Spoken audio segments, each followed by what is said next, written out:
Make in ഇന്ത്യയുടെ കരുത്തിൽ ഭാരതം കുതിപ്പ് തുടരുകയാണ്. ലോകത്ത് ഉപയോഗിക്കുന്ന 4-1 ഐഫോണും ഭാരതത്തിൽ നിർമ്മിച്ചതാണെന്ന് കണക്കുകൾ ഒടുവിലായി പുറത്തുവരുന്നു.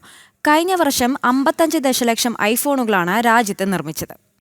ബ്ലൂംബർഗ് പുറത്തുവിട്ട റിപ്പോർട്ടിലാണ് ഭാരതത്തിന്റെ കുതിപ്പിനെക്കുറിച്ച് പരാമർശിക്കുന്നത്. 2025-ൽ രാജ്യത്ത് 55 ദശലക്ഷം ഐഫോണുകളാണ് നിർമ്മിച്ചത്. മുൻ വർഷത്തെ അപേക്ഷിച്ച് 19 ദശലക്ഷത്തിന്റെ വർധനയാണ് രേഖപ്പെടുത്തിയിരിക്കുന്നത്. ലോകത്ത് ഉപയോഗിക്കുന്ന ഐഫോണുകളിൽ 4-1 നിർമ്മിക്കുന്നത് ഭാരതത്തിലാണ്. നിലവിൽ ഐഫോൺ 17ന്റെ ടോപ്പ് എൻഡ്, പ്രോ മാക്സ് തുടങ്ങി എല്ലാ മോഡലുകളും ഭാരതത്തിൽ നിർമ്മിക്കുന്നുണ്ട്.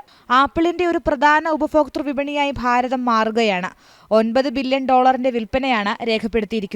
കേന്ദ്ര സർക്കാരിന്റെ പ്രൊഡക്ഷൻ ലിങ്ക്ഡ് ഇൻസെന്റീവ് സ്കീമാണ് ആപ്പിളിന് കരുത്ത് പകരുന്നത്. യുഎസും ചൈനയുമായി വ്യാപാര സംഘർഷം നിലനിൽക്കുന്നതിനാൽ സുരക്ഷിത സ്ഥാനമായാണ് ആപ്പിൾ ഭാരതം തെരഞ്ഞെടുത്തത്. ഫോക്സ്കോൺ, ടാറ്റ ഇലക്ട്രോണിക്സ്, പെഗാട്രോൺ എന്നിവയുൾപ്പെടെ രാജ്യത്തെ നിർമ്മാണ പങ്കാളികൾ ആഭ്യന്തര വിൽപ്പനയ്ക്കും കയറ്റുമതി വിപണികൾക്കുമായി ഐഫോൺ 15, ഐഫോൺ 16 പോലുള്ളവ നിർമ്മിക്കുന്നുണ്ട്.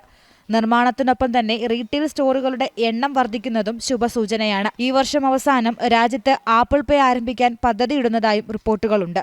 ന്യൂസ് ഡെസ്ക്, ജനം.